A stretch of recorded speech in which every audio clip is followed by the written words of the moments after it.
Hi friends! So today we're going to keep reading from our Wonders book, and we are going to move on to the story Animal Teams.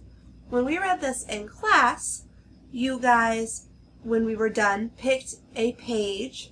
So some of you picked the page about the wildebeest and the zebras, some of you picked the page about the sea anemone and the clownfish, and there were a few other options. So you each picked a page and wrote about how the animals on that page helped each other.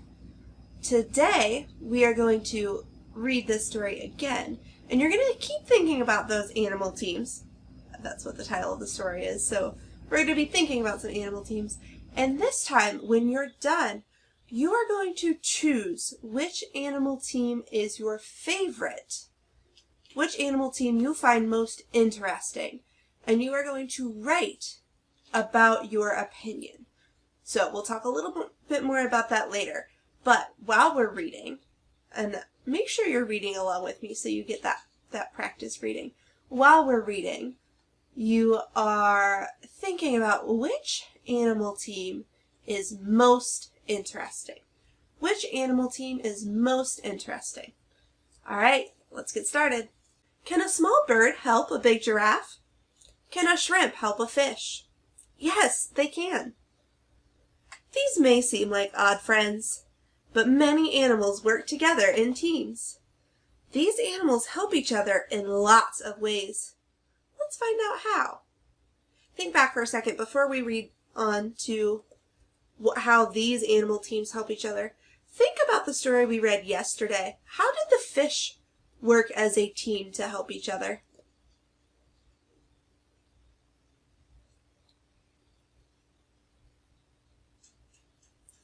Yeah, the fish helped each other by swimming together in schools to protect themselves from danger and to look for food together. All right, let's keep reading about some more animal teams. Some birds live off the backs of big animals. Why do the animals let the birds stay? The birds help. They eat bugs off the animal's skin. The big animals help the birds too. They keep the birds safe. And it's a good deal for them because they have lots of sweet bugs to eat. All right, be thinking. One animal team we have are the birds and big animals. The goby fish and the blind shrimp make a good team. The shrimp can't see, so the goby helps. The goby looks out for danger, and the shrimp stays close. When the goby flicks its tail, it means that it is time to hide. The shrimp helps the goby too. It will go into a hole to hide. It lets the goby hide here too. The shrimp and the goby hide until it is safe to go out. The second animal team is the blind shrimp and the goby fish.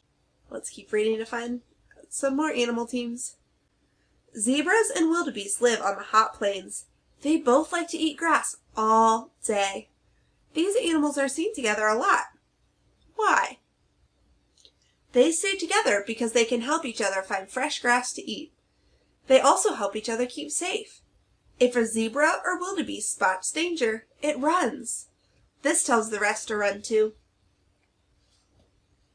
All right, your third animal team option is zebras and wildebeests. Keep thinking which one is the most interesting so far. Many fish want to eat the little clownfish. It needs a safe home, so it lives in a sea anemone. The clownfish is safe because most fish stay away. Why? The sea anemone stings, but the clownfish cannot feel its sting. The clownfish helps its partner too. It swims in and out, in and out. It chases away big fish that could hurt its pal. All right, that's your fourth option of an animal team is the clownfish and the sea anemone. A caterpillar needs to be safe so that it can grow. Who will help? Ants will.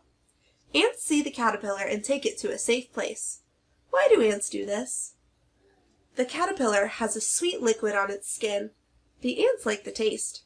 Soon, the caterpillar will be a pretty blue butterfly. The fifth animal team you could choose to write about, the one you might think is the most interesting, is the caterpillar and the ant. When a little cleaner fish wants to eat, It looks for bigger fish to clean. Why? It gets a free meal when it cleans. A cleaner fish eats the pests off of other fish. The big fish want to be cleaned. They line up and wait for the cleaner fish to get to them. All right, the little cleaner fish and a big fish is your last option. The cleaner fish and the big fish. One is big, one is small, but the two are a team. When animals team up, they do what is best for both of them.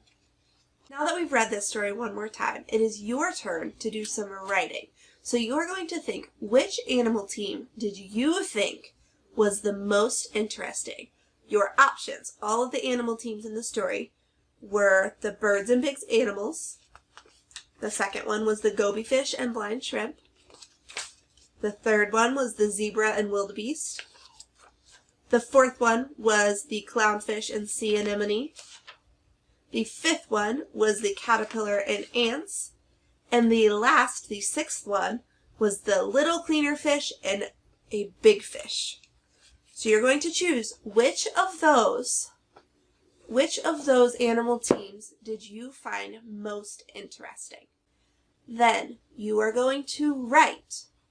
You are going to write your opinion, and you are going to have in your writing a beginning, a middle, and an end. So at the beginning, you are going to say, the most interesting animal team is what? And that's your sentence starter. The most interesting animal team is. And you're going to finish that sentence. Which animal team did you like? So that's the beginning of your story. The most interesting animal team is blank. In the middle of your story, you're going to give 2 reasons why you think that is the most interesting animal team. And I have 2 sentence starters. You can use both of these sentence starters to help you come up with reasons.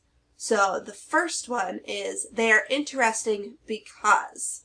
You can finish that sentence. They are interesting because. The second sentence starter I have for the middle part of your writing, because we know our writing needs a beginning, a middle, and an end. The second part is, the animals help each other win. The animals help each other win. And you can go back through the video. You can find the team that you're talking about, and you can see, how did they help each other? And that's another way you can find information to write about what animal team you think is the most interesting. So you have a beginning. I think the most interesting animal team is blank. You have a middle. They're interesting because, and these animals help each other win.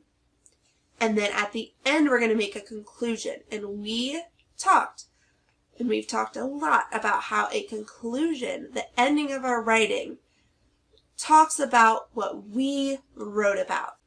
So I might say something like, that is why I find that animal team interesting.